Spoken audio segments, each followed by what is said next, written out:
Who doesn't love cookie dough, especially when it doesn't wreck your macros for the day? So for today's no-bake cookie dough balls, you are gonna need Titan Nutrition's Vanilla Whey, collagen, peanut butter, oats, chocolate chips, and honey. So to start, we're gonna add in 1/4 cup of collagen and 1/4 cup of the whey.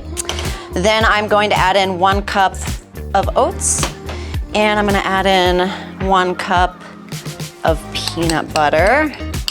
We like the all-natural stirring kind. Then I'm gonna add in 1/4 cup of the best ingredient, chocolate chips. And then we need to add in 3 tablespoons of honey. And for this, I am going to do my best guess. We'll say that that's 3 tablespoons.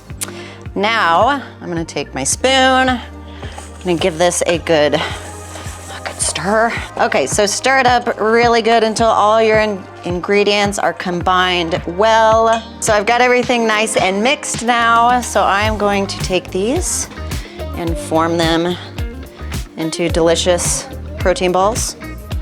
Put them on my plate.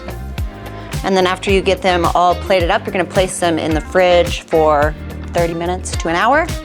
And then you will enjoy these delicious protein-packed no-bake cookie dough balls.